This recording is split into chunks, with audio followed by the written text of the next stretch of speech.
May hapon sa inyo tanan na. Bali atong iklaro ba sa atong mga tigpaminaw sa Radyo Salvato. Ang atong gi-file ang candidates. Actually, ni-file ko candidates last 3 Mayo. So, kumusta o unsa may kasulti ba sa atong mga tigpaminaw? Labi na diri sa may San Jose. Ang ilang atangan po na mga pagabuhaton pa sa kay nag-vice naman po ni si dagan nga mayor, so unsa may ilang atangan ba sa tumata sa San Jose? Siyempre, ang ato ang mga platform sa ato ang pagdagan isip sa pagsaka sa lain na posisyon. Ipag-una-una sa dugay na panahon sa taas na oras para mao ni ang desisyon. Actually, sa already late no na nagdesisyon ta na mudagan ani na posisyon. Kay tungod sa mga hagit, rason nga anong mudagan ta. Perhaps we have the capacity and qualification to run as this position. So, mudagan ta ani na posisyon karon. Kay to ang nakita na siguro kaya man nato umuo na atong mga plano. Nating personal, dating sa politika, na lang ko na siguro it's a good fight for us na wala ko'y hinanakit o wala ko'y pasuko sa kuang previous kasamahan, opponent karon. Lang, tao na lang mo'y magpaigo o Ginoo na lang mo'y maggiya na mo. Sir, unsay napanglantawan nimo sa tandem ninyo ni Vice Mayor Sir Julius, no? In the future, sir, kung ugaling palaran kay mo sa San Jose, ang mga tao sa San Jose pod nagkinahanglan gyud sila og kaning action agad, no? So si Sir Julius kin mura og abtikon po ni kay bagtik po ni nga official, sir. Unsay imong mga future projection, sir, sa inyong tandem? Actually, Sir Julius is new in politics. Actually.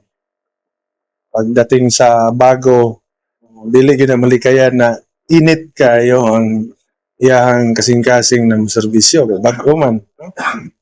So, si Sir Jules actually is my batch in high school. Pagdating sa pangutok, walay question, yun pa sobra-sobra na. Nangambak na. Siguro, ako ang nakita sa pila ka mga time na nag-uban. Wala man po na ako asahin na siya may mahiman akong tandem. Perhaps manidagan ko as vice mayor gali karon wala ko'y mayor. Then nidagan ko og mayor, nag-decide ko na mo mayor, wala pod ko'y vice mayor. Pero sa iyahang kasing-kasing ni-decide siya na mo run for what so reason. O nakita na ako na okay man ang amuang panag-uban. So far, no, ako nakita na it will work kay open siya na mo discuss sa ako pod mga pod ko idea sa iya mga eksperyensya kay dugay na pod siya sa pagdala og mga trabaho kay nahimo na po ni siyang mga sa nanggunito executive do company not in a public.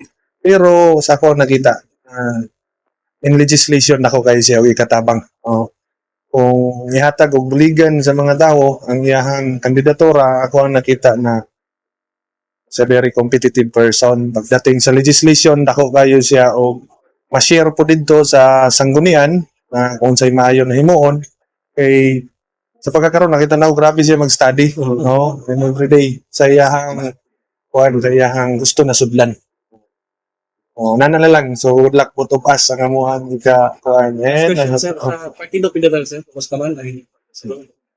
So far sa Partido Federal, actually, ako ang gilantaw, pinaka-okay, no? Napagasudlan kay doon na pa may 3 years na nabili na yung panaata sa administrasyon. So, talking about administration, pabor yun yapon kung adto ta sa kung kinsang nagdumala karon, no?